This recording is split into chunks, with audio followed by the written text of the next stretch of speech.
to turn this into a Sheffield pool conversation, because it's not what's here, but I do think that we need to have that discussion at some point. And as James has said, I mean, I'd much rather we had the opportunity for the $70,000 that the pool's going to cost this year. I think it was 68 or something has been what last year's costs were, available for the build of a new facility by not opening the pool this year, and that being put to the community as part of the package of change, rather than us just continuing to open the pool and that 78 being spent on operations when it could actually fund a much better outcome for the local community. So I don't know when the right time is for that.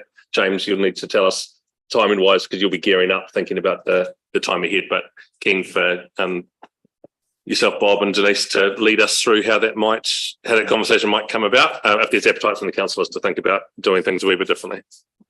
And I would just invite Kelvin may have a comment around that, and I guess it's around our obligations in terms of consultation and the requirements of the long-term plan.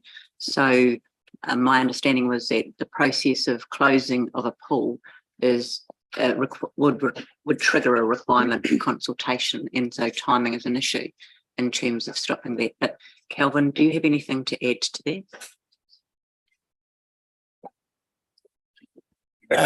In terms of the detail of whether consultation is required or not, depending on the safety aspect of it, if we're considering it's not open due to safety concerns, that becomes a different thing, because we've got Health and Safety Act to comply with. We can undertake consultation outside of the LTP to make decisions, so we wouldn't necessarily have to wait for that, but it might be good practice to wait to align them all up, and we're not too far off that space. We'll look into what options there are in terms of accelerating that process or taking it outside of the long-term plan process. Deborah. Thank you. While this isn't an issue on the agenda, but it does involve the policy section of the education boards, do we have an agreement or some sort of strategy with regards to combined uses of public spaces and swimming pools per se, because we've got the Sheffield one? So we're actually talking to each other up front. I mean, I don't know how many people around this table, and I know Malcolm will be aware, but in Prebbleton, there's a reserve behind the Prebbleton School, and it's a public reserve. But because of the limitations on the area of the school, if you actually drive past there, it looks like it's part of the school grounds. And I don't know what our agreement is or usage or how we actually manage that reserve in combination with the school. And I think, to pull the horses up a little bit, perhaps we need to have the conversation with the Ministry of Education across all of our facilities as to how we're going to manage dual purpose use. Rolleston College, for example, public-private partnership, the deal that we all thought we were signing into was the auditorium would be able to be used by our public. And unfortunately, due to the way that the management of that school is managed, it's my understanding that it is not available for public use. And then we had the issue with the Rolleston primary school just over the way with regards to there's a paper road, and that paper road is an access road, and they came to us and wanted school equipment put on there. So we've granted them school equipment, but that's still, my understanding, a paper road that we can actually utilise any time. So we have all of these anomalies with regards to the education board. And I really would like to think that we could sit down with them and sort these issues out, because there's cost sharing structures that have implications for our ratepayers, and the government run these boards. They pay for the schools. So I really think that maybe we need to pull the horses up a little bit and not saying put the Sheffield on hold, but actually come to a memorandum of understanding or an agreement as to how we're going to share these facilities going forward. Because over time, people will forget, oh, that's a paper road. Oh, that's actually a public reserve. And I think it's very, very important that we don't cloud the issue with ratepayers' responsibility versus government responsibility. Just in response to that, I concur in terms of the Ministry of Education, and we are actively pursuing them in every conversation that the school invites us to have about a facility. We are inviting the Ministry of Education, and we have clearly communicated a desire to have a joined up approach in terms of facilities development across the district.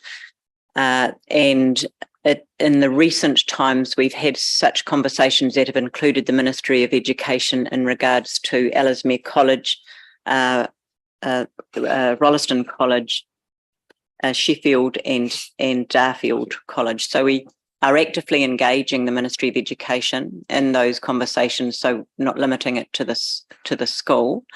And we are very open and interested in the idea of a joined up process from their point of view at this stage that has some limitations. Just in terms of your comments around a paper road and the reserve and what it's used for, I'd have to defer to my colleague Murray in terms of any arrangements that are in place, and if there are some specifics around that. I'm not the expert in that area, but I don't know, Murray, if you've got any particular comments to make other than just to note what the councillor has said. Thank you. Lydia? Did you want to say something there? No. Thank you, Mr. Chair. I appreciate all the chat around the Sheffield pool this morning, and James and I have been making some steady progress around some options, and I appreciate being included in that discussion. And the MOE has been quite forthcoming with their stance on the operation. I was just wondering, would there be a rough time frame of when we might see something come to the table? I know that the school is fairly keen to try and plan if that is a potential option for them, because nothing happens sort of overnight if you're going to look at building infrastructure. I guess I'd just reiterate the fact that the assumption has been made that there would be an opportunity within the long-term plan to really put some clear options to the community in terms of the Sheffield pool's long-term future. But from this discussion, I will look at with colleagues what other options there are if we were to proceed outside of the long-term plan, and what avenues that might be, and therefore what timings that might be. So that's an action that we'll follow up. Shane? Tēnā koe, whakahono tātou hono, ngā hunga mate, e te whānau pānia te hore rata, kāroa. I just had some commendations to make, and first I would just like to pass on my aroha for the whānau that have lost loved ones in the fatality at Hororata. But I wanted to focus on the good things that the community, that yourself and your team, Denise, have provided for our community. And one of them was the two lovely ladies that were at the Leaston Library. I helped walk the weekend kids down. They had a fabulous time. It was awesome singing waiata. And also to Shay and her team from the economic development team that came across to Leaston and engaged our business community there. We had a really great 30 to 40 people turned out from the larger organisations and also the industrial area at the back, and voiced their concerns and also their frustrations, which is good data for us to use in making long-term decisions for the district, really, and keeping the people living where they're working and generating good community outcomes, and then informing, I guess, council's decision making to allow that to happen. Also, the awards, congratulations. But just around page 37 and 38, it was, and the overperformance of council facilities and the underperformance of some of the facilities, the 18 of I'll just go back to that page. I guess the work behind that will happen before around about the 23-24 long-term plan. And I would like to know what that work looks like in preparing some of those communities and community centres and halls as we talk about divestment, the potential divestment, how that work will play out in timeframes around engaging communities regarding some of the underperforming assets within our network.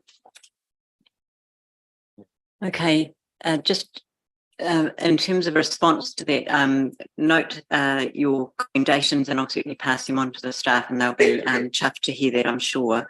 Just in terms of the underperformance around facilities, you may recall from earlier meetings that the intention with this particular KPI that we put in place, because we have in fact met the revenue and financing policy requirements in terms of the overall pool, but we introduced that KPI to shed a particular light on some of those transitioning facilities so that the true level of usage was transparent, as well as limitations and possibilities in terms of increasing the activation. So that's where that piece of work came from.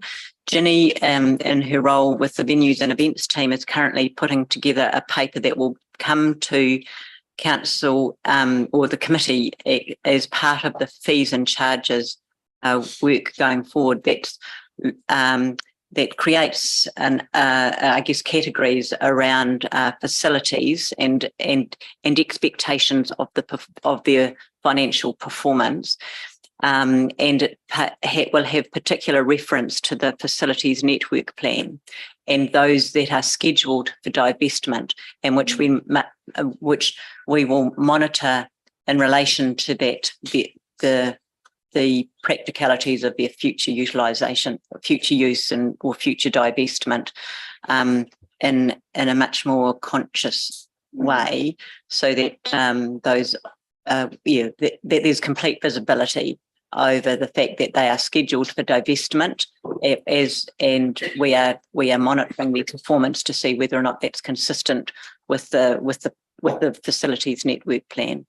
The facilities network plan is being reviewed. It's not being replaced, but it's being reviewed just to make sure that all of the facilities that council owns are included, and that there's no inclusion of facilities that aren't in fact council owned. So there's just a little bit of a tidying up work, as well as making sure that we're really clear about lease arrangements and legal arrangements that sit around any of those facilities. And we will share that with you in the new calendar year. Thank you. Phil? Thank you for allowing me my third bite of the cherry. I just wanted to pick up on something that Councillor Hassan said about Rolleston College and it being not available for, as was being promised, for the community. I just want to clarify that in the public meeting, that in fact it is available. In fact, the reason why I'm not surprised that the impression that it is that way is that it's so overutilised that to book that space now is almost impossible, as opposed to it not being used or available. It's just booked, which actually leads me on to the reason why that's so overutilised, and I'm a regular user of that space, as is a lot of community groups that I know, is because there is not enough community facilities that council has control of within the Rolleston area. Councillor Epiha has been talking about divestments of some of our venues across the district, which is a good point just to be looking at. But maybe it's time for us to be looking more at investment and in further investment, specific strategic investment in the Rolleston area. And I know that's not a popular thing around this council table, but Rolleston is growing faster than anywhere else, and it does not have the community facilities that it needs. And we as a council have a responsibility to invest more into our community here in Rolleston. Thank you. Nicole. Go. Me. Yep. So page 29, last paragraph talks about team is engaged with 90% of the winter sport codes. question I have around how we're engaging with our groups who are using all these different spaces, which I know with when we were getting rid of changing the way we were doing committees, and particularly we had pool committees and we had reserves committees.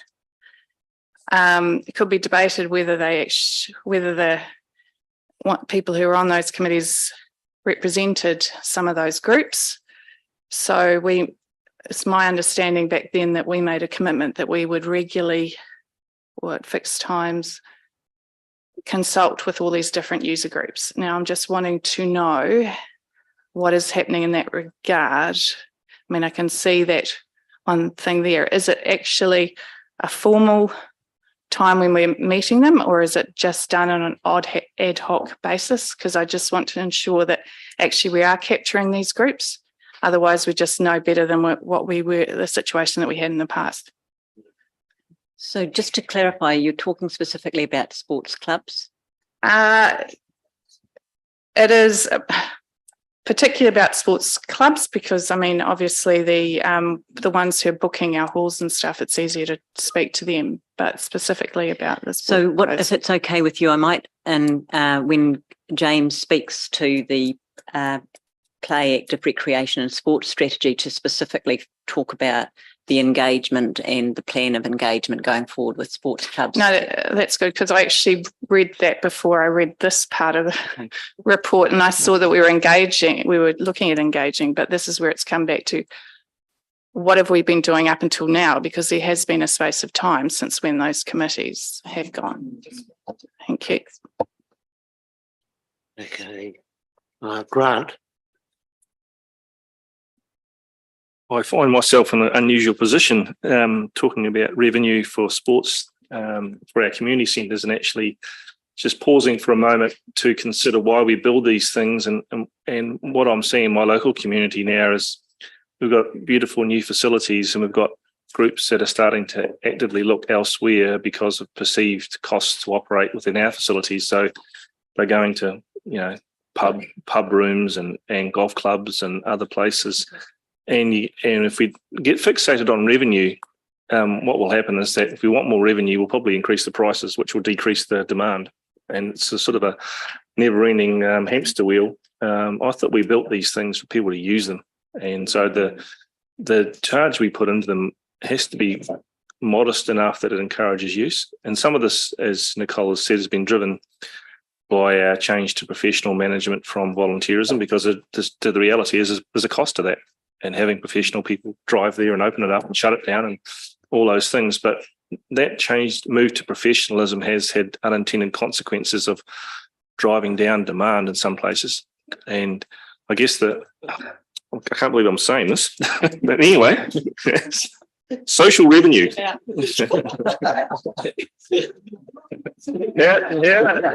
How do we quantify the social revenue from having these facilities? If we say a room hire is $10 or $20 an hour, what is the social revenue from these people meeting there and actually being there and actually contributing to our community? Is it $5? Is it $10? What is that number? So I suppose maybe there's an attempt to say, well, actually we get this much in cash, but we get this much in social capital by having the people actively doing stuff and being out in the community, rather than meeting in houses and scout dens and other places which are not fit for purpose and don't really reflect well on us as the council. And we've gone out of our way to try and have good places where people want to meet. So difficult challenge for you, Denise, because you've got a whole lot of targets and KPIs that we're setting, and we think we're pretty good about that, setting KPIs, but are they unachievable, and do they make Ginny and her teams work exceptionally hard or harder than they need be, because these are not profit generating assets. Thank you. Your points are noted. The comments that I would make are around that I'm not aware that there is evidence of any reduced demand anywhere in any of our facilities by and large, but there are some of the rural, more isolated ones that have had a history of poor utilisation that we are struggling to increase, and the costs are increasing, and they have been signalled for divestment. And so my apologies if what I was saying was confusing. It's just been around getting a focus on those transitioning ones that are traditionally underperformed in terms of just general utilisation, but also in terms of your social cost and the value that it adds in terms of social capital. And we're really, really conscious of that. And that's why we have two levels of costing. And so we're looking at a corporate rate as well as a community rate. That's why we have that we allow within the community grants for some support, transparent support, financial support to be given to those who are required to, who are wanting to use their facilities, because there is a committee that can attest to the social benefit that those activities are taking place. So we are conscious of that, and at the moment there's some work underway again that Ginny's doing within regards to those facilities about the future, and this is a fees and charges conversation around the future, where we are looking at ways of where there are opportunities to increase revenue, but being very targeted about where that is without just slapping an increase on the community group utilisation. So a bit more in terms of the value add components that may have a charge to them, but no one is obligated to use those value add charges. So they're not obligated to get the catering or the teas and coffees supplied, etc. But also my understanding is there are one or two areas of, particularly in that corporate hire space, where some of the when we compare ourselves to other councils, there is an opportunity to increase the cost and still be well within the range of what others are charging. So we're trying to be a bit more discerning rather than just simply slapping on an extra cost, because we're really sensitive to the value add that community groups do provide. Sharon? Thank you, Mr. Chair. If you indulge me, I'm going to make a couple of observations, as I do. Look, I think it's really great listening to the conversation. We have a couple of what I would say foundation documents that to sit alongside our LTPs for future that we don't have in place at the moment. One of those is an investment and disinvestment strategy. And so Kelvin and I have already had discussions around developing a strategy to bring to council to workshop through, so that we have absolute clarity around where are the investment opportunities and where are the disinvestment. And that way we've got a really clear strategy and a framework that provides clarity going forward over a period of time, which then allows a really clear direction of travel and maybe help reduce some of the sort of sporadic conversations in between. So that's number one. Number two, Grant, I hear what you're saying with regards to the commercial aspect. Again, we need to have a commercial type strategy, because we have some fantastic facilities here that could be utilised for big business outside of the Selwyn district. And look, the Selwyn Awards was a wonderful example. We have a facility that can host 700 people. Now, you would only expect to find that in large cities. You know, there's very few places, even in Christchurch, that could do that. We need to have a commercial strategy which brings in money, which then allows us to offset the cost of our facilities even further for our community, because as a council, we have a social licence and a social responsibility. So it's about finding that balance of utilising a strong commercial strategy to bring in dollars, but the aim is to offset that for our community even more. So those are a couple of pieces of foundation documents that we don't have, that we will be bringing to councillors and workshopping through. And just as if you don't mind, a process observation, could I suggest that we go back and accept the manager's report and have it tabled and motion passed and seconded, because I think we've missed that bit. I usually do that at the end. Oh, do you? My apologies, Mr. Chair. Thank you. Okay. Grant, Look, I just wanted to wish the CEO well with her divestment strategy. We all agree we want rationalisation and divestment as long as it's not in our ward.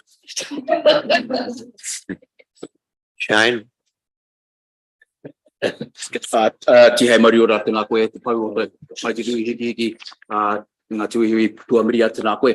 I just wanted to build on the commercial strategy, and also perhaps within that corporate or commercial usage of facilities signed up on a contract basis, perhaps for a 3-year period that fluctuates with CPI and that type of thing. It would give security to corporate sponsors or corporate users of our facilities over a period of time, but also allows for council to be able to forecast that as well, which then compensates the community aspect and allows our people that will continue to pay and have already paid rates to then use the facilities at a more cost efficient level.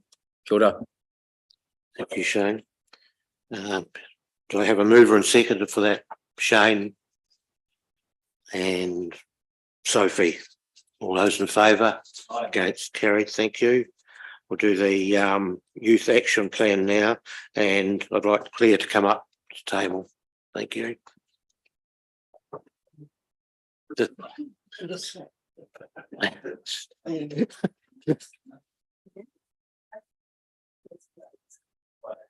So if you can set up better. Yeah. Sorry. Thanks, Claire. Yes. Yeah,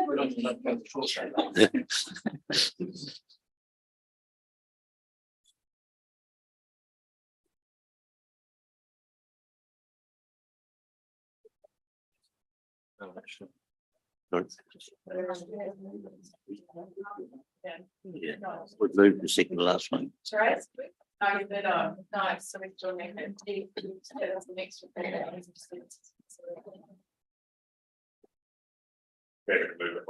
Yeah, okay. And Nicole, thank you. All those in favour? Carried. Thank you. Thank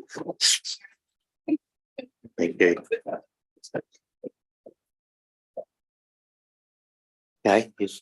Kia ora koutou, ko Claire Quirker-Ho. I'm Head of Community and Economic Development, and I'd really love to talk to you about the Waikirikiri Sawan Rangatahi Youth Plan. So you'll see on the PowerPoint our vision. So we're really looking to ensure that rangatahi feel positive, confident and connected to each other and their community, and they're having and making choices about their future. Rangatahi feeling comfortable with their own identity. And the Council's eager to support and encourage rangatahi to participate and take up challenges by developing community partnerships with relevant NGOs and service providers, schools, clubs and community groups. If rangatahi are well engaged, they can contribute positively to the district's wellbeing. The Council has opportunities through community facilities and services to support and encourage rangatahi to develop a rangatahi-friendly district. The Rangatahi Youth Plan gives the Council a guiding framework to meet the needs of our rangatahi over the next 12 months. And the plan focuses on 3 key platforms, which are the trial of the Selwyn Integrated Youth Hub and the associated action research, employment of a senior youth partnerships advisor, and enhanced business as usual approach. So our approach, the Council used the following youth development principles to drive our approach. The Council recognised positive youth development is shaped by how the Council exercises its role in achieving social, cultural, environmental and economic wellbeing outcomes, and how it gives effect to its commitments under Te Tiriti or Te Waitangi. The Council is committed to supporting rangatahi to be connected in community life, including public facilities, schools, training institutions and or workplaces and peers. And the Council will apply a strength-based approach when engaging with rangatahi whenever possible, including when developing policy and programs to build rangatahi's capacity, to resist risk factors and enhance the protective factors in their lives. Customer-facing council staff will strive to get to know rangatahi who engage and want to access and participate in council services and programs. And council staff will actively seek to capture a broad and diverse range of rangatahi feedback, advice and suggestions in policy, service and program development. Council's planning and delivery will aim to capture and be informed by evidence, research and evaluation. So our context is around accelerated population growth projections. So you'll see on the PowerPoint the projected growth for rangatahi in the district. Population growth for rangatahi in Samhain is almost twice the rate of national growth and aligns with overall population growth in the district. Rolleston is and will continue to be the centre of Samhain's rangatahi growth, with numbers increasing by 64% in the next 15 years, up by almost 3,500 rangatahi. The accelerated growth of Samhain's tamariki population is projected to begin to stabilise around 2028, with the rangatahi population starting to stabilise a decade later in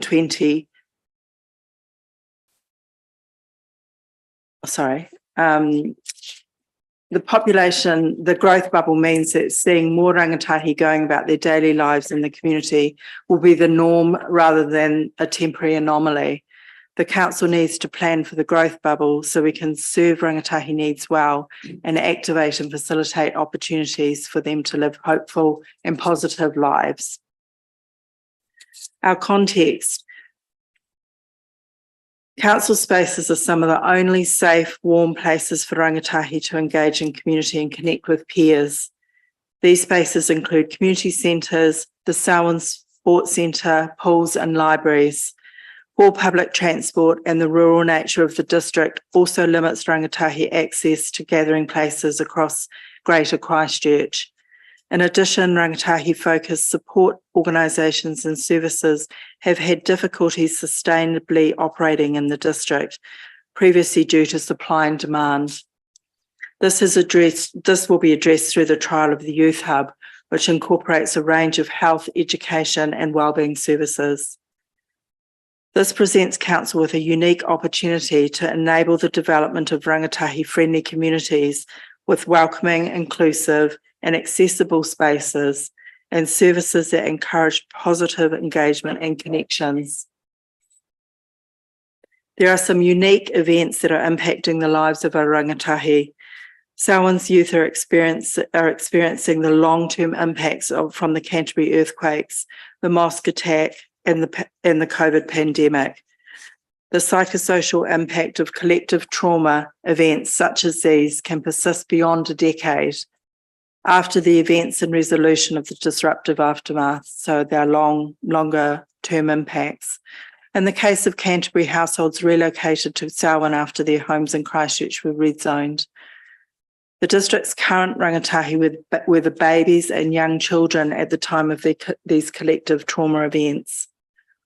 In addition, New Zealand faces one of the highest bullying rates and the highest 15 to 19-year-old suicide rates in the OECD. There is also a decline in the emotional and mental well-being among rangatahi, with almost 1 in 4 experiencing high levels of psychological distress in 2021.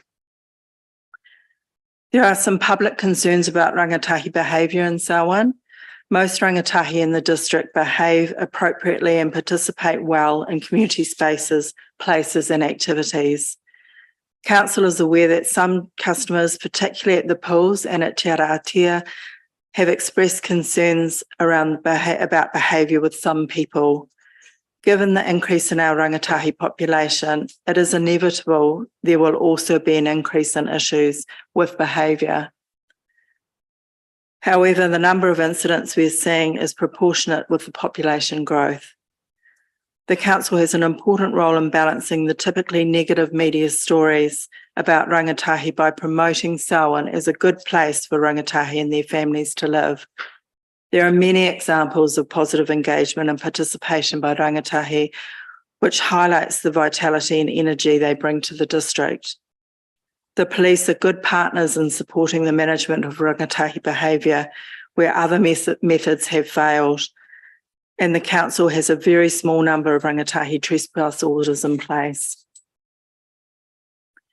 So our response to this is we are responding to the growth in rangatahi through three key platforms. The council response aims to enhance and improve the lives of all rangatahi. Our plans meet the needs of those who are engaging positively in community, those who are struggling. Our response has been three key platforms which are discussed more fully in the following section: the trial of the Youth Hub and associated action research, the employment of a senior youth partnerships advisor, and an enhanced business as usual approach. So our integrated Youth Hub trial and action plan research project. In June 2023, the council began a 12-month trial of the Youth Hub from the Rolleston Community Centre. The hub partners with a range of providers who deliver rangatahi-focused health, wellbeing and education services. The hub intends to meet rangatahi needs through a collaborative model of youth work practice. Independent action research will be undertaken in collaboration with partners during the trial. The research evaluates the model of integrated service delivery at the hub. The research will also inform options for the future of the Rolleston Community Centre. Approximately 250 people attended the grand opening of the hub, and a further 200 people have participated in rangatahi activities, including sports, mental health workshops, a basketball camp hosted by the Canterbury Rams, hobbyist programs, and a pool party. The hub's rapid success with minimal promotion activity shows its strong appeal to rangatahi and indicates a promising future. Our Senior Partnerships Advisors role. So this is another platform for the Council's rangatahi response, and it's a full-time Senior Youth Partnerships Advisor who was employed in early 2023. The Senior Youth Partnerships Advisor will be a key contributor and take a lead on such work as engagement with stakeholders, rangatahi and whānau, and funders, the hub trial, new programs, events and activities, the business case development and funding, Selwyn Youth Council engagement and participation, and the Selwyn Youth Networking Forum. Our enhanced business as usual approach is the third platform in the Council's rangatahi response. Operational community services and facilities staff will enhance their business as usual with tailored initiatives to address specific needs and interests of rangatahi. Target areas for enhancement include program and service delivery, development, rangatahi engagement and input to programs and services, building staff capability and best practice rangatahi development practices and processes through staff training, mentoring and induction, working with Rolleston College, youth organisations and other community stakeholders to develop a code of conduct. This is a preventative approach aimed at avoiding or preferably eliminating trespass orders. Should a trespass order be required, we would apply a restorative justice approach. So that's the update on that if you have any questions. Elizabeth? Thanks, Claire. That was really good to see. Just a couple of things. The general feedback on how well visited the hub is when you don't have organised activities, e.g. your walk-ins after school, etc. The other question was, just going from your graph, it's based at the side, it says a percentage of growth from the previous projection. I'm just trying to understand that model because basically looking at that, it's looking at the accelerated population growth, but this graph is showing us that we've actually got a declining birth rate. So we've had a peak of a whole lot of births pre-pandemic, and it looks as though that's in decline going from that graph. So less children are being born in the district. So we're going down in terms of the amount of youth we're going to be expecting by 2043 onwards. Yes, that's right. Yeah. So there's a peak.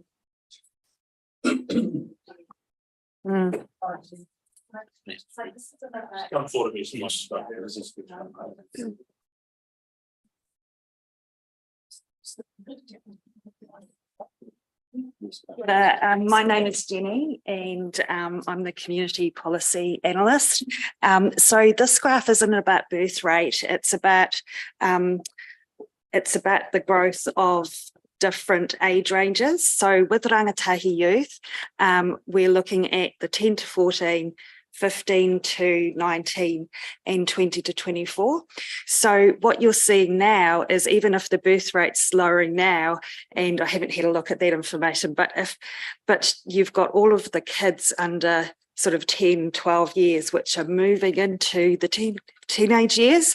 So what you see there is that huge explosion of tamariki birth rate now moving into the teenage years. So there's going to be a huge growth in numbers of rangatahi in the Selwyn district and concentrated in Rolleston.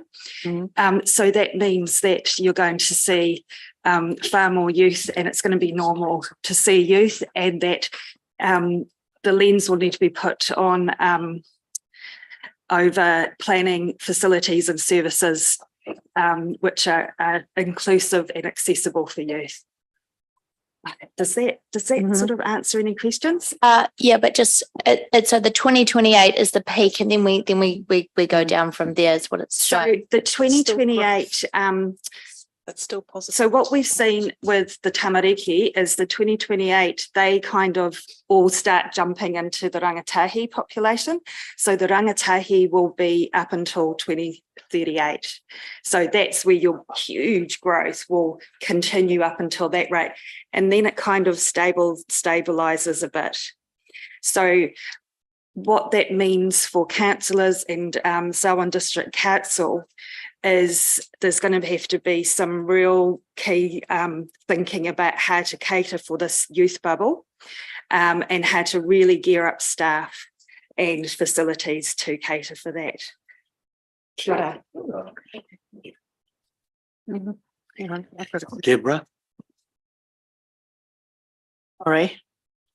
I think Shane was before. Was Shane? No, I just jumped on now, so Oh, sorry. I was last. I must have dropped off. Thanks for the information. I'm just going to pose the question about how much is the responsibility of managing our youth facilities at a ratepayer level versus our social development and our government expectation.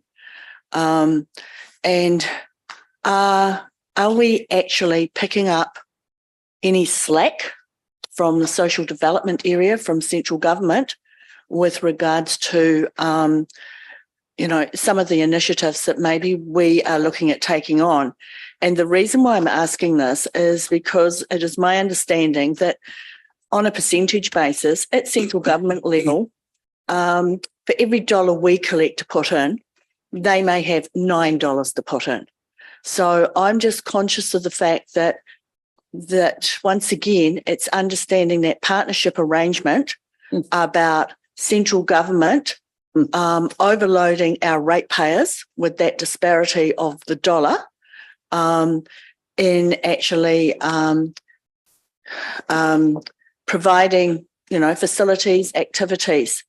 And this is one of the issues that comes up with regards to the debate around local government. Is we are given more compliance costs, we're given more responsibility, but we are not given the capital to actually be shared from central government to local government to be really effective in delivering meaningful outcomes for our youth in these particular areas. So I'm just conscious of the fact that we can't keep going cap in hand to the ratepayer to keep filling in the gaps. We need to find another mechanism in partnership with central government Thank you. So Denise will talk to that's the more a front. comment, but that's my concern with where we're going with organising some of these and trying to address some of these hardcore issues. If I could just start off and then hand over to Claire if there's anything missing.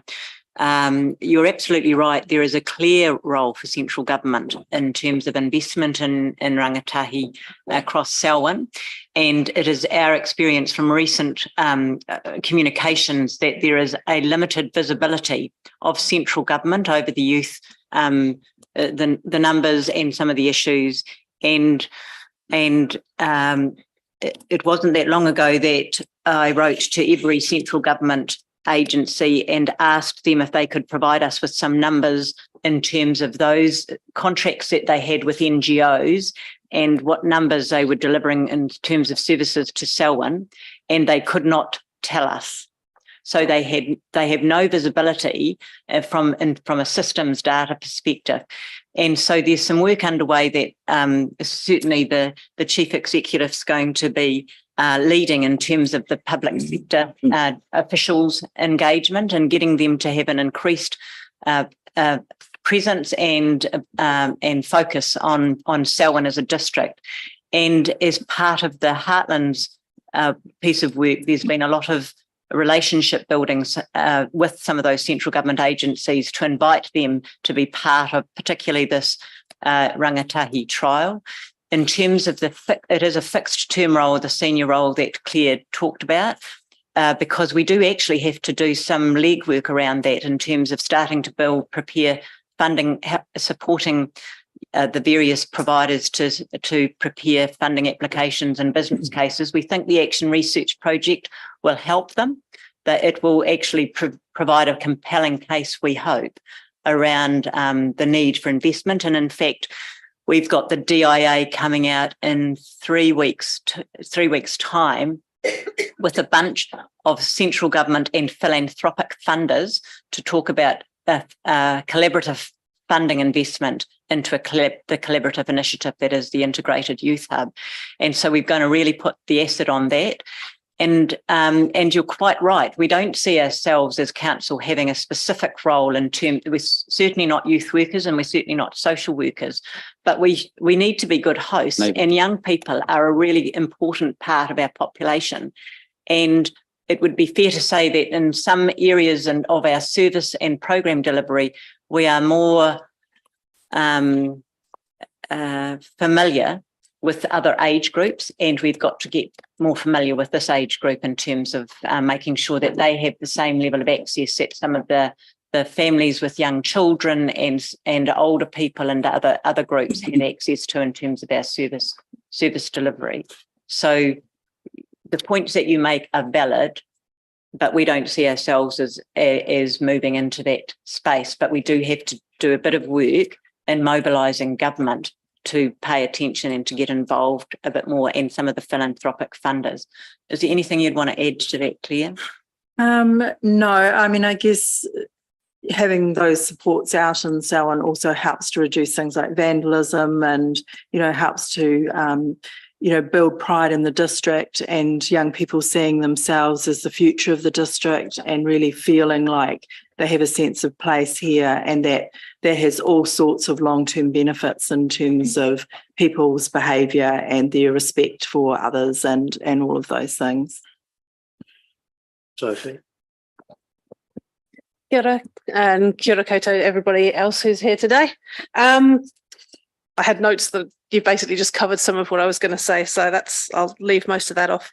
But I guess it's also worth noting that even the new hub, it's not like we're talking about building dedicated youth facilities. The hub is still used by other groups as well. I've seen the church group in there. I've seen the choir in there. It's not locked off and only being used by youth. And, that might happen one day when there's more services, but it's not, being fully dedicated there. And there's a whole range of co-benefits that come with supporting these guys.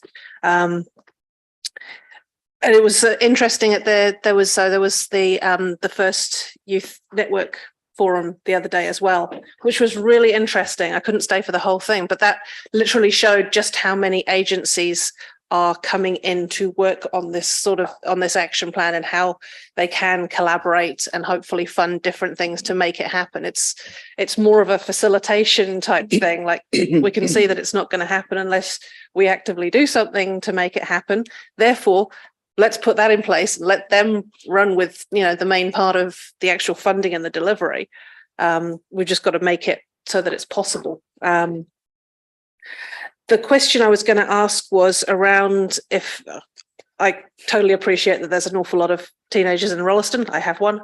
Obviously, there are teenagers elsewhere in the district as well. So one question I had was around whether part of this might be enabling some sort of transport for children, for the young people elsewhere to come to, if there's more being delivered in Rolleston or Lincoln, or even if there's other stuff happening in Leiston, Garfield and elsewhere. Like, how do we enable people who do not have a car to get there by themselves? Like, there are community transport vans, for instance. Could we look at maybe booking a van out sometimes, something like that? Because we know that ECAN are a bit slow on providing the public transport. So again, with what else can we do to make it happen?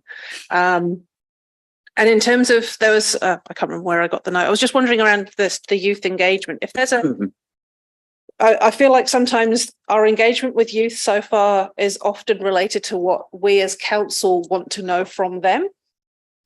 How much of it could we enable that if they want us to know something, how much do we let that come through so that they have an actual voice as opposed to being funneled down the pathways that we have chosen for them? Okay.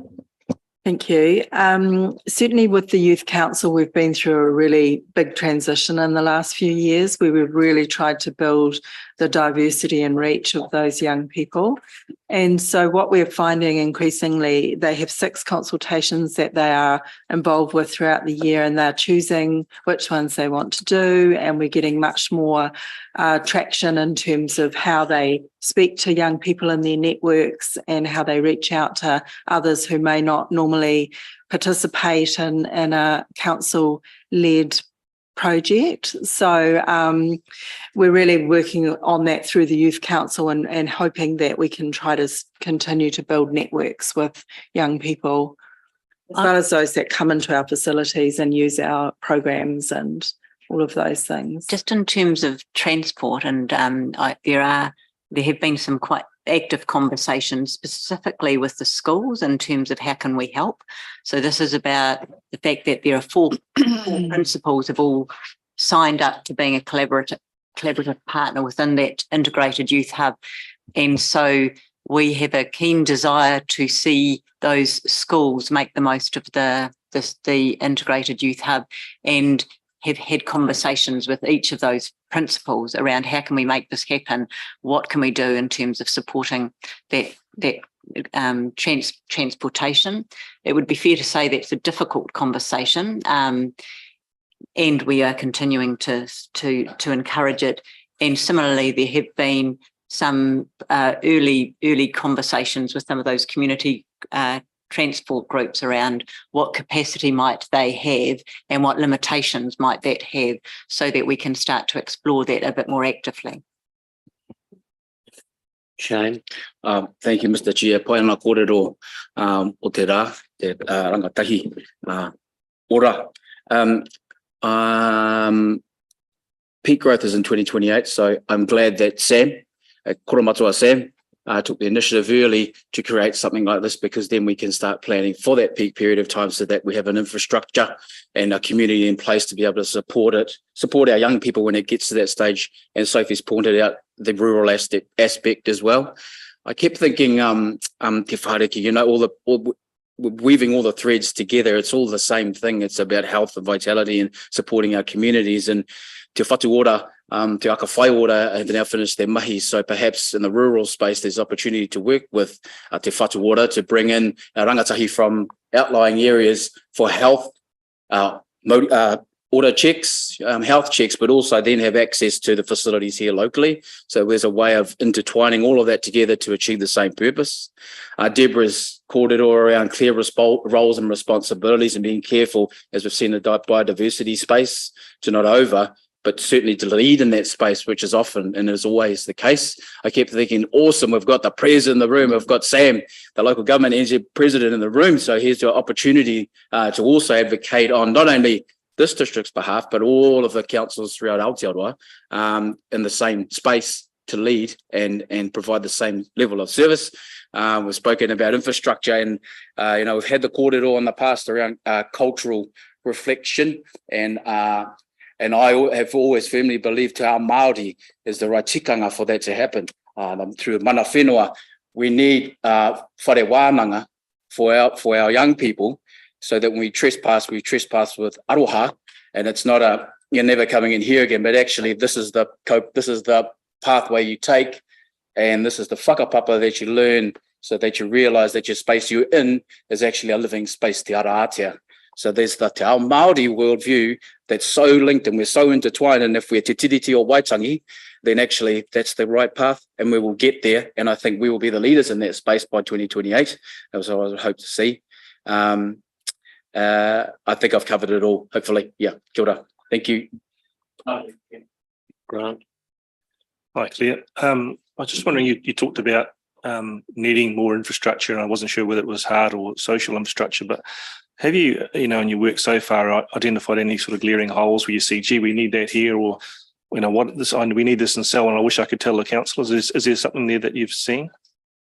I think it's primarily social services. So we are hearing stories of young people having to catch 2 buses into Christchurch to access services and getting distracted along the way, or, not knowing what bus to get and all that sort of thing.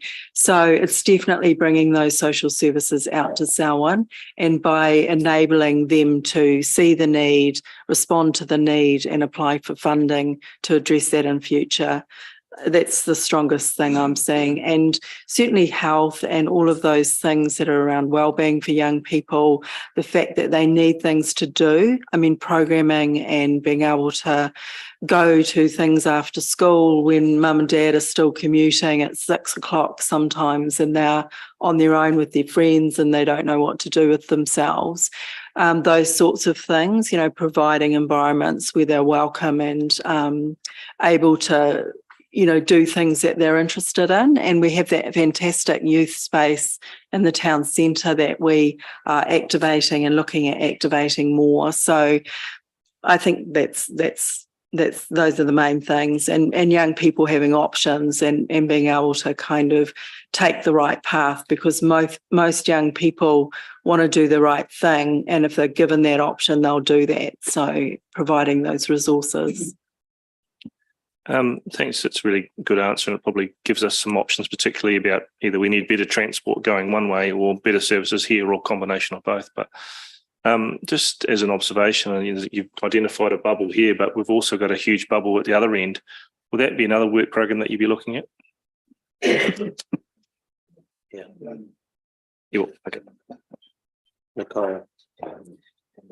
I would just wanted to say thanks, Claire, for the presentation, because these are questions I've been asking up until now about, what are we doing in that space, considering what has been, some of the behaviour that has been seen in our facilities in the meantime. And it is really good to see this all laid out, and we can actually see that we have a plan of where we're going, and it's very much in the gambit of what we're responsible for. When I was just looking up, the purpose with Local Government Act is providing for local authorities to play a broad role in promoting social, economic, environmental and cultural wellbeing of the communities. So that's totally what we should be doing in our communities. So it's great to see. And it's also just brought home when you talk about the reminder about our youth that have gone through the earthquakes, and with the mosque shooting as well. I mean, they were put into lockdown at school and stuff like that. And God, I'm just thinking about all this stuff. There is still a lot of trauma in our communities, and we need to acknowledge that. And I'm pleased to see that we are acknowledging that in our youth and trying to help them along. So that's great. Thank you. Sam. Yeah, thank you. Really great to see the thinking and the actions that have gone on to date. I mean, young people are awesome, and we've got a growing number of them. And I think the graph that you put up there, it shows the growth, but it doesn't really. It shows a marginal decline at the end, but that shows there's a sustained population of young people that we're doing. It's not that there's a peak and then it drops away. It's actually we just grow, and then there's this massive number of rangatahi who are going to be here in the Selwyn community. So this isn't just how we address it over the next 10 years. This is how we address it forever in the future of our district with a sustained population.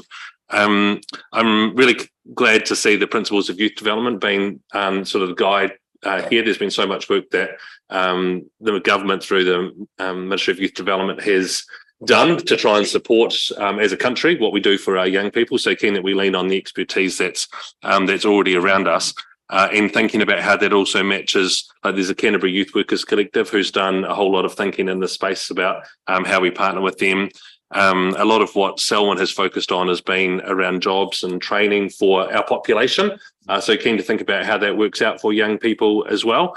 And I know that with the removal of youth wages, and there's sort of over the last 10 or 15 years, there's been lots of things that have actually made it harder to employ young people into spaces. So what are the initiatives that we could take in Selwyn that would help 15, 16, 17-year-olds be employed and find jobs? And the Mayor's Task Force for Jobs is Ministry for Social Development funded $500,000 to rural and provincial councils to find 50 jobs. And so I think that's just, they wouldn't cost us anything, and it would be a way that we could actually support young people into spaces.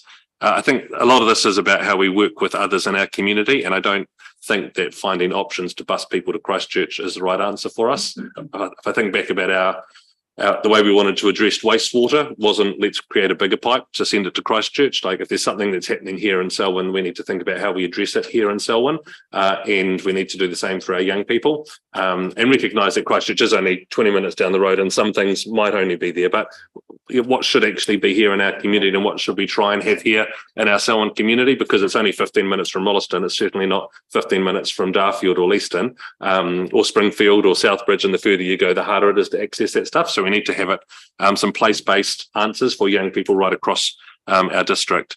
And there's some groups that I think like sports groups and cultural activities and arts and performance and music are a key part of that for many, many young people is connections. But thinking about our schools in particular, where most of our young people are for so much of their days, thinking about how they are a part of it. And I know you mentioned that, but I think we need to strengthen our relationship with them and make sure that this isn't just a Selwyn district plan, about a council plan, about how we deal with young people and what we do in our facilities after hours, after school hours, but actually what are we doing with all the organisations that are with young people 24/7, and some of that's including support for parents and things that need to happen in the home, not just what happens around our facility. So really can see quite a broad way of trying to think about how we work into this, and some of that will be funded by others, but in the end, they're all our young people. It's all in our families, and they don't just switch off from their activities at school and turn up somewhere else and behave a completely different person. So actually, the way that we treat young people in schools or in homes is going to be reflective of how they start treating public spaces and everything else. So I think we've got, we need to make sure that we're involved in all of that stuff and not just draw some hard lines and say, no, that's actually up to you, and then we'll step in at this point. But yeah, love the work in the direction and want to see the maturing of this work. Thank you. Okay, thank you for that, Claire. Do you have anything to say? Do I have a mover and seconder for that? Malcolm and Phil, all those in favour? Against, carried. Thank you. I'll ask Nicole and James to go to the head table, please. Nicola, sorry. Wrong one. Yes. Nicola. What's this? We've just been received. That's the actual plan that sits behind the presentation that you've been given. Yeah.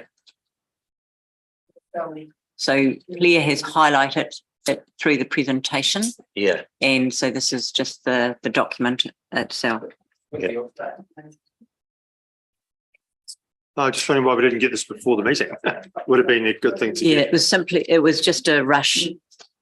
Yes, we were working on it, and so the presentation. Could this be added to the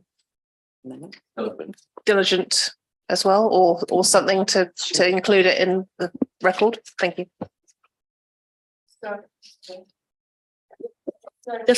Just for clarification, the recommendation was it wasn't put up there. So was it to receive the report or was it to adopt the report? Yes. Yeah. Do I need to move? Because I think it's important, given that it may include some funding for the 10-year plan, and we haven't really sat down and worked out our funding models for the 10-year plan. Receive for information. Receive for information. That's fine. Okay, thank you. Wanted to clarify. James. Kia ora. Thank you, Mr. Chair. Good morning, everyone. Just before I start, I'd like to introduce Hannah Edie, who's sitting next to me. Hannah helped us write this document and did a large amount of the work behind the scenes here. So she's sitting next to me. She's the one that will answer all the questions. No, just kidding. She has a really deep knowledge of what happened in the background to a lot of the engagement and some of the research that went into this plan. So there'll be an opportunity for Hannah to speak to some points if necessary. But look, my pleasure to introduce the Waikirikiri Sell and Play Active Recreation and Sport Strategic Action Plan 23 to 27. So we'll shorten it to PARS Strategic Action Plan, PARS being Play, Active Recreation and Sport. It's in that order for a specific reason. Play is the fundamental foundation of everything that we do from when we're young tamariki right up to into older adulthood. So that is in essence the first thing that we should be considering when we look at this stuff. Active recreation is the informal stuff that a lot of people do every day. So walking, cycling, throwing the frisbee in the backyard with your kids, all of that sort of stuff. And then sport is the traditional sport that we all know with rules and boundaries and clubs and all that sort of thing. So without further ado, I'll break into talking a bit about what we did and why we did it. Why do we need this? Look, it gives council really clear direction in terms of the direction of travel being undertaken in the PARS space. So we haven't had that before, and we've had it before in terms of facilities and infrastructure, but we haven't had it in terms of activity.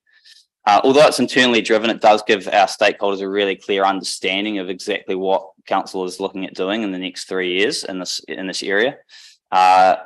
Part of that is to gather information and understanding to actually inform next strategic outcomes.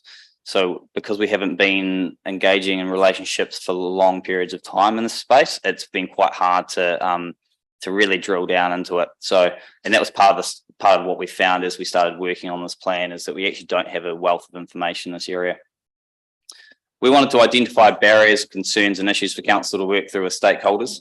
A lot of those barriers are really interesting and quite varied throughout the district, and I'll talk about that in a moment. This is complementary to the Spaces and Places plan, and Mark Rikers has sat on both project teams and I sat on both project teams. So there's been a lot of collaboration in that space, and they do complement each other well. You've seen that plan on a couple of occasions, and one of the things that was really clear as part of that plan is that was all hard infrastructure, and there was no social infrastructure kind of around that, which is the basis of some of this plan. So as I said, they sit alongside each other. Mark will have the Spaces and Places plan back through to council in the next month or so. So it's being worked on and finalised at the moment. It's really well progressed, and we'll see that through soon. That speaks to how many fields do we need to start, sports fields do we need to start to develop? What does our mountain biking tracks look like? What do our facilities look like in the future? What aquatic facilities do we need? What growth are we having in some of those key sports that are using some of those spaces? So that'll be out soon. So just to be really clear about that, the aim of this is, what is it? It's to really define our broader approach to play, recreation and sport, meaning we're really focused on activity, activation and understanding in this plan. We're really focused on relationships, collaboration and communication with the community, whether that be a sports group or just a special target population that we're trying to understand. We're not focusing on fields, facilities or infrastructure, and we're not focusing on building things to essentially fill a need in the community. Going back to who was involved, so there was staff from the sport and recreation team, the community strategy and policy team, and infrastructure and property team. We worked closely with Sport Canterbury through this. So Sport Canterbury actually partnered with us on this document, which is really important because they do have a greater Christchurch lens to look through as well, and can understand what's working well and what some of the trends they're seeing across Canterbury and greater Christchurch. We did 15 stakeholder engagements. That was from schools right through to regional sports organisations. So Canterbury Rugby Football Union, Canterbury Cricket, those sort of organisations. And we also utilised club information previously gathered through either consultation on the Places and Spaces plan or sport liaison conversations, club satisfaction surveys. And I can talk a little bit about that to answer your question at the end, Nicole. Feedback from RSOs has been really interesting as part of this plan. Some of us are really engaged, and it almost sounds very similar to the conversation that was had previously, very similar in terms of them potentially being very Christchurch focused, and now starting to see some big pressures coming in on Selwyn and figuring out how they're going to deal with those. I'll just talk a little bit about a little bit in more detail about why this is important, but traditionally play and active recreation sport has been a very project-based, very transactional conversation in this district. We're looking at building a playground. What do you want? When do you want it? Cool. We'll go and deliver that. A club will come to us and say we need more fields or extra changing rooms. We'll go and deliver that, and then we'll back out of that conversation. This aims to really address that and bring the community along for the ride on this conversation, so that we don't get situations that we are starting to see now when clubs are coming to us and saying our building is earthquake prone, it's only got 10 years left, or in some instances less than that. Lincoln Rugby Club, Cricket Club, for example, is looking at 4 years, and they won't have access to their club rooms or their changing rooms on that site. And they'll soon be the third biggest rugby club in Canterbury. So there's immense pressures coming on some of these clubs as they move forward, and having that relationship and having the ability to help leverage some of the conversations with national bodies or regional bodies is really important. But at the heart of it, like I say, it's whakawhanaungatanga. It's getting those relationships early, understanding what people want, understanding the direction, council understanding where we will help facilitate conversations, and guide people through some of the challenges that they're facing. And it's been really interesting, some of the issues that we've been able to dig up. I think there's some interesting issues if you look at the rural space versus urban space. In the urban space, we're seeing a lack of volunteerism because people are really busy and they want a very transactional service delivery model. And in the rural space, people are more than happy to volunteer, but they often don't have the users or the players or the people to help basically to form the club and get things going. So there's some really interesting challenges that council can help work through. A couple of other little things just to tack on to the end. One thing that we went to ELT earlier this week and presented this plan, and we've got some really valuable feedback. So I'd just like to note that there will be some changes to the action point part of this plan. The first one will be that we're going to have really clear timeframes in there. So instead of just saying year one, we'll look into this specific action, it'll be more like completed in Q2 2024. So we'll be very accountable to those actions. And secondly, we'll develop some clear KPIs as to what it means. So instead of activate, have a go opportunities and existing events run by council, we'll mention that, but we'll drill down to deliver 5 have a go activations per annum as part of each key council event series. So you're really clear on what we're actually delivering and how many we're delivering. So happy to take any questions and or comments, and just to answer your question before we start, Councillor Reid, the sport liaison team or the sport events and bookings team was formed in November 28th last year. So there was an appointment process in terms of getting that team mobilised, and there's 2 sport liaison officers, one full-time, one 0.5.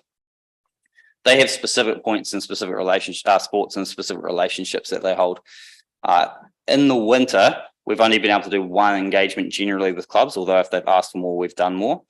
Through the summer, we plan to do a pre-season, intermediary season, and then a post-season review with those clubs. So really getting around all those clubs. Secondly, we do a club satisfaction survey annually as well. We've done that this year after only having a lot of those staff in the seat for 3 or 4 months, and we've seen a massive increase in response rate. It's gone from about 20% of clubs responding up to about 55% of clubs responding. And the satisfaction and the ability to have a point of contact in council has significantly increased their satisfaction rating as well. So we are just starting in that space, but we are making progress. If I can respond to that, that's good to hear, because I know John Reid had started doing that with Foster Park. I mean, that was kept in council not ownership, but it was council that was involved with doing that. It was not a committee that was done that, and he was quite active in liaising with those different groups. And my understanding, most important thing was to really make sure that prior to the season, each of the seasons changing, was to make sure that the clubs were consulted on their requirements and everything. And because I know there's been issues with various line markings and stuff like that, which has caused conflict, and it's best to try and be in early to avoid that sort of stuff going on. I had actually had a question on, it wasn't a question, but on page 70, so we're just talking about keeping active, and just want to not labour this point, but just even to put down, when we're talking about cycling and walking, quite often people are driving to do cycling or walking. So if we can actually make mention that cycling and walking as part of getting somewhere as part of passive active recreation would be good as well. Yeah, thanks, noted. And the walking and cycling strategy does tie into this document as well. Yeah, it was good to see that was mentioned, but just to give that even stronger link through it. I mean, talking from our climate change goals and stuff that we're looking at doing it, it's quite important just to plug some of those things as well. Thank you. Deborah. Thank you. I have 2 questions. One follows on from, I guess, the commitment of what we call changeover. Traditionally, in the rural areas, we had reserve management committees. They were a group of volunteers. They were made up of people involved with the sporting codes. And at the end of the season, or at the beginning of the season, they would work out the dates that they wanted to use the facility, and that extended to their particular codes. For example, if Ellesmere referees wanted to use the facility, if the Ellesmere Rugby Club wanted to use the facility, or Ellesmere Tennis, they all put in their dates and through the reserve management committees. Now we don't have reserve management committees per se, because we've done the centralisation model and brought it in-house. So, and I do understand that in the urban area and the development of Rolleston, they have probably a slightly different structure than what's in the rural sector. It's more an urbanisation of trying to plot who gets to, and who gets to use what facilities at what time. And I do understand the pressures that you are under in accommodating all of those groups from across our district in Rolleston. But I just maybe just caution that, are we taking on too much with, if something's working really well in our rural community, why are we sort of having the attitude to the community that maybe we know best, with regards to, if it's working well, just work with the community and leave it be. The other issue, and I'm going to extend through to this, is on page 71 where we looked at the consultation. I looked at the reason was lack of volunteers in our sports, people attracting people to refereeism. And I just wondered whether we are going to even step into that area, because that belongs to the sporting codes themselves. They train the referees. They had the funding for the referees. They train the coaches. And if a sport is actually struggling to attract parents to be engaged at that level, or people within the community to be in that level, my question is, what survival rate does the sporting code have within our community for our young people if it doesn't involve a partnership between those that know how, that the parents, those that are partially trained as coaches, and then being able to organise it through their own organisational structure. So that's raised a little bit of concern for me with regards to, if we pick up and start doing all of this, that's going to become an expectation that this is where our ratepayer dollars is going to go. And while it's a good initiative, short term, it's not sustainable long term, because I don't know how those sporting codes are going to actually survive. Because we've got these. So what I'm trying to say here is basically it comes back down to that dollar that we've got from the ratepayer, as to how much we're prepared to contribute to actually run organisations that should be run by the sporting codes themselves. Okay. Yeah. So thank you. I've got your question. I'll answer the second part first, because I think that's probably the easiest part to answer. This document does not indicate that council will get involved in propping up sports clubs that are no longer viable or cannot run themselves. So I want to be really clear about that. Okay. Is that we are there to support them and potentially to link them in with support structures from Sport Canterbury or their regional sporting organisation or their local sporting organisation or another club that might be able to help them out. We are not going to be there saying, oh, don't worry, we'll be your treasurer or we'll be your referee trainer or anything like that. So I'll be very clear that there's a really clear separation there. Probably some key examples I could give you recently is the Leaston Rugby Club. We have linked them in with Canterbury Rugby Football Union, who are doing a piece of work on them around the future of what their club looks like, so that they can inform what they're going to do with their building, rather than just looking at the building as a problem for council to deal with. And so Canterbury Rugby Football Union are in conversations with them. Likewise, there's been some issues around, like I mentioned before, Lincoln Rugby Club rooms. Sport Canterbury has been linked into that conversation and funding a piece of work around sports hubbing and what the future holds for that whole domain, and what power might look like for all those clubs to join together to have shared administration and things like that. So really looking at opportunities to help with those sorts of conversations, rather than getting in there saying, oh, don't worry, we'll build you new club rooms or we'll be your treasurer or that sort of thing. So that would be the first thing.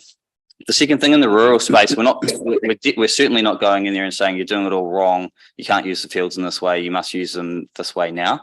We want to understand what's going on in those spaces first. You're right, there is a difference in terms of what's happening in Rolleston in particular and what's happening elsewhere. I think some of the issues in Rolleston are centralisation of services at Foster Park and people saying there's not enough room at Foster Park. When you go down to Brookside and the field's being used 5 or 6 hours a week and not being utilised to its fullest. So there's actually a massive value add for council in that space, because we are able to move people around or redirect clubs around to utilise space that is being underutilised, rather than, again, just building more or extending more or thrashing something to the point where it needs to be heavily remediated. So I think there's a lot of opportunities for council in that space, and it's already bearing some fruit, even after 6 months of operation. And again, in the rural space, we're really just keen to understand what the challenges are for those clubs and build them up, not to say you're doing it all wrong and we're in here saying no. So that would probably be the answer the first point you asked. Okay, thank you. Okay. Grant. Thanks, James. Page 77, whakawhanangatanga, appropriately numbered A1, improve communication with stakeholders, I think. And Deborah spoke to it briefly earlier. I just wondered if you could let us know about relationships with the MOE particularly. I think just reflecting back on post-earthquake, the school doors were wide open. Everyone was in the schools doing all their recreation and cultural events. And gradually we've seen a retreat back again. And both what we're trying to do and the schools are trying to do are funded by the public purse. So we're sort of duplicating facilities. If you added up all the education facilities, and for Alston in particular, we've got some fantastic education and recreation facilities which are largely closed a lot of the time. What's your relationship like with the MOE, and thinking about the new campus being built for the high school, and what are the opportunities here to do stuff that's not being done already? I might defer to Denise to add to this in a moment, because I know she's been in conversations specifically with, actually, I think with all the high schools on the recent developments. But in general, to answer your question, much better than it has been in the previous to the last couple of years. I think there's been a real change in attitude from the MOE to make partnerships work and to provide community and public access to facilities, and look at either having council facilities on MOE land or access to MOE facilities for the public. So it's getting a lot better. The points of we're establishing some good points of contact into MOE around infrastructure and agreements. So that's already been utilised, especially in Melbourne area, with discussions with Darfield High School and then Sheffield School with the pool situated on their site. So I think it is improving. There's work, it's still a long way to go and work to be done, but it's going in the right direction. One of the opportunities that might be more Calvin's area is schools are already have been asking for quite a while about digital integration. So we offer our suite of community services facilities online.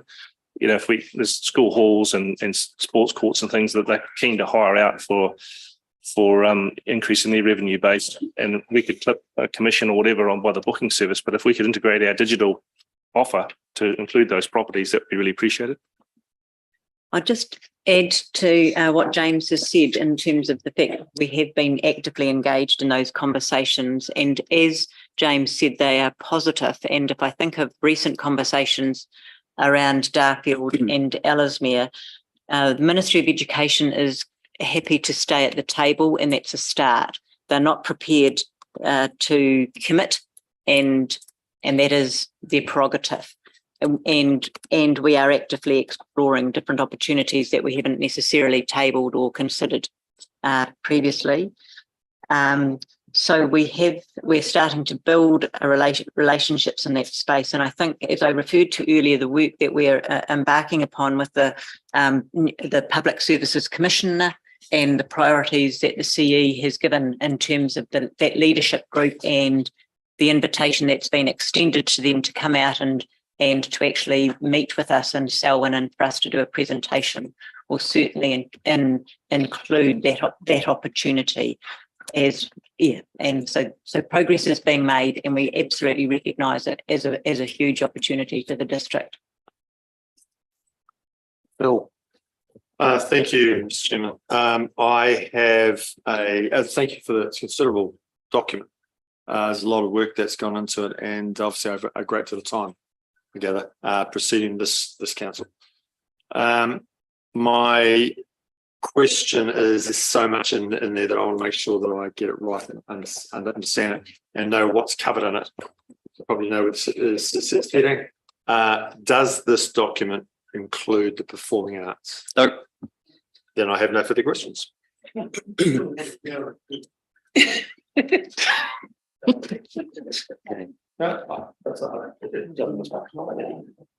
Sophie. That was a quick one from Councillor D. I was waiting for the song. Yeah, so I guess my question is around just trying to find my notes. I thought Phil was going to talk a bit longer. Sorry. Yeah, so I got one query. It's really good to see that there's a section around understanding barriers and needs for whānau Māori, people living with areas of higher deprivation, and people with disabilities.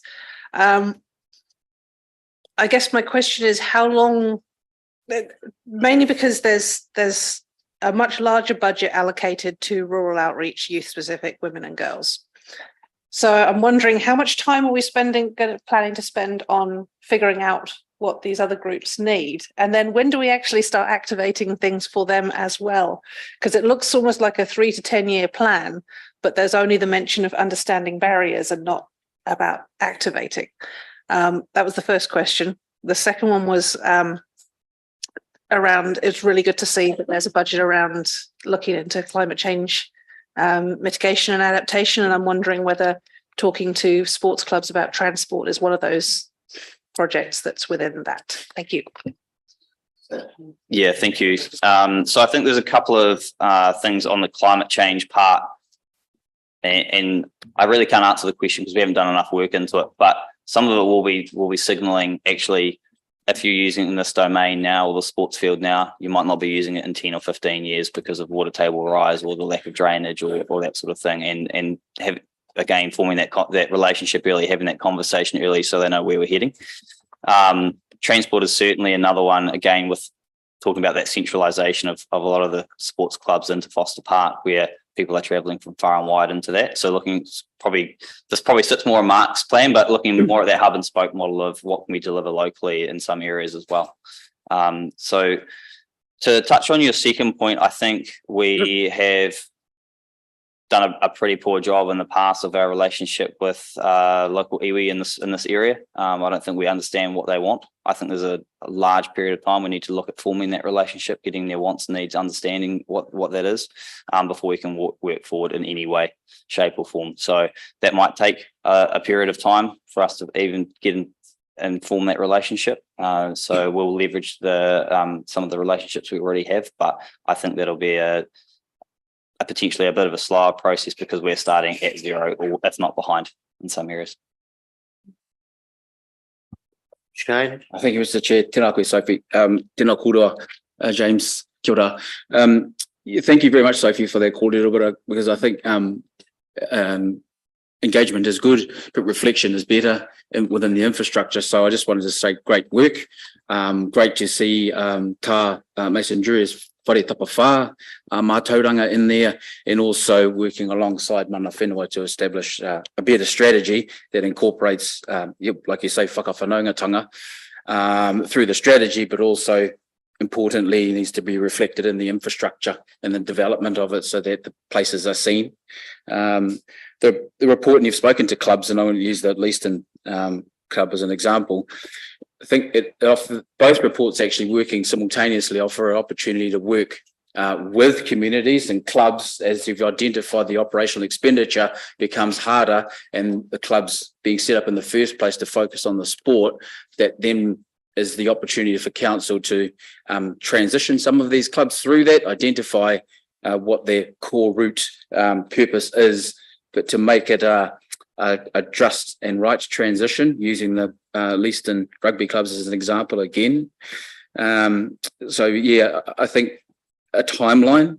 We've had a number of reports on the building, with the community, and there's been no measurable or success for a start right now of that. But we need to have a templated transition strategy that has a timeline that goes through a process that you can say, well, consult on this part first. Unfortunately, you went, either interested or it didn't go that way, so that we can then start not a process of elimination, but certainly a process of transformation or transition that still continues to support the community in the sports and path.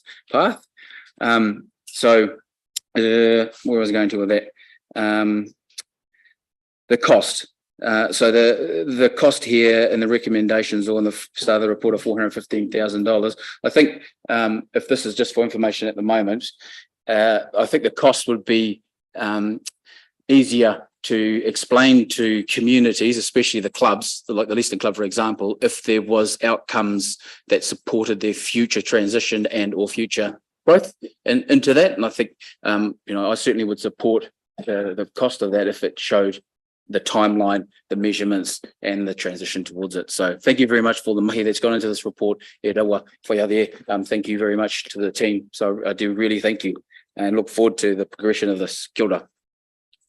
And if I can just comment, Councillor Epihar, this report is for decision today, and as James noted that in the presentation that there are some adjustments to be made based on some feedback earlier this week, and there have been points and comments of note that in this discussion as well. So those will be taken into account, but it is up for decision. In terms of costs, it is acknowledged within the plan that where any costs are indicated that aren't accommodated within the existing budget, they will come back to council as part of the long-term plan considerations. So there will be no necessary commitment to action until such time associated with something that has an additional dollar value that has not yet been and may not be approved as part of the LTP discussions by council. Thank you very much. If I could just have a supplementary, and also the pools. I mean, we've discussed pools, and we find ourselves in a situation with a pool, certainly in the moment. So reflective of that, I think most certainly going forward, there needs to be a pool strategy or a rec centre or future pool plan for the Ellesmere district as we look at the facilities that are currently there. Thank you. Deborah? So just for a point of clarification, if we agree to adopt the PARS plan, then that is actually incorporated, but the funding mechanism, if we get to the budget and we find that you may have to choose what gets a priority of actually being included from the funding mechanism, is it possible that you would put down a list of priorities with regards to that 415,000? So if we could only find 200,000 extra, then we know where the priorities sit, just as an example. Thank you. My understanding is that the workshops that are happening as part of the LTP will allow the opportunity for you to compare some of these strategic projects and the associated costs, and there can be some prioritisation in terms of staff recommendations around that. The reason we have introduced this process is that in the past, strategies and strategic plans have been presented to council right across the year, and council has committed to funding that it then ends up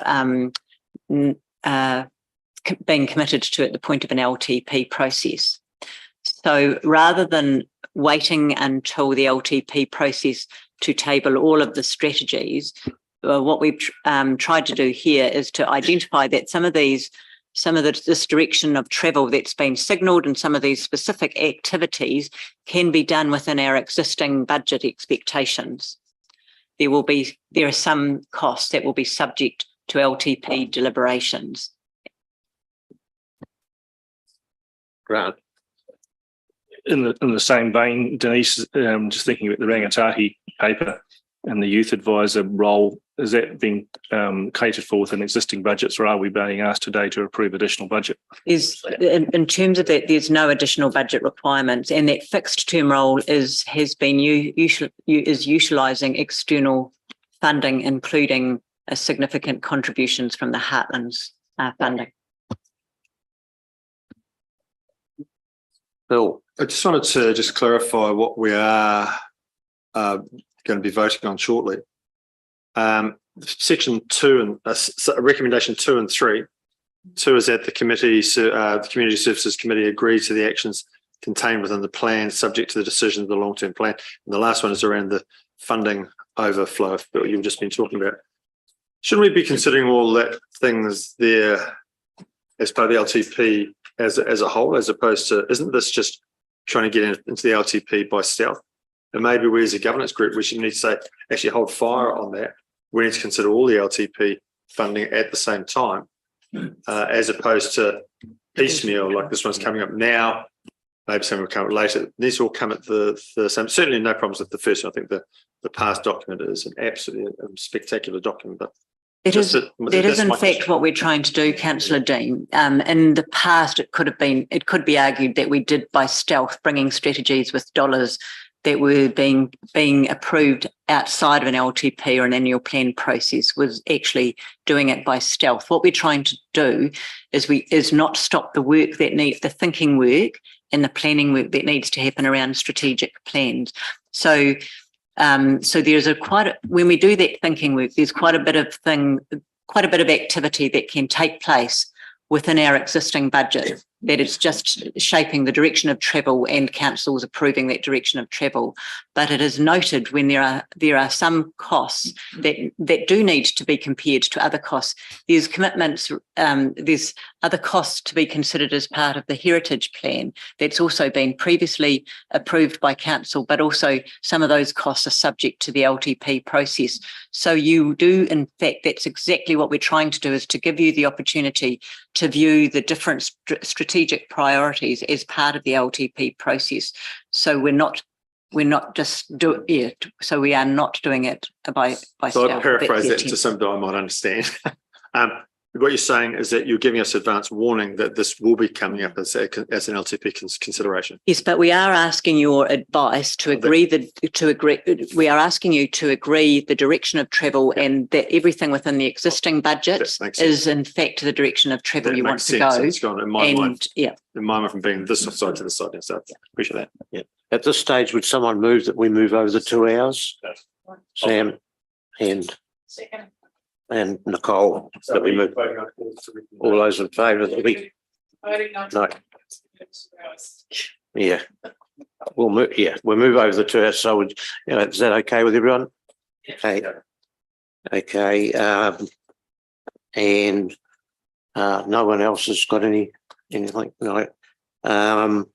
So could someone move that we accept the sports strategic plan? Yes. Sophie and Malcolm, all those in favour? Against? Carried. Do the final karakia.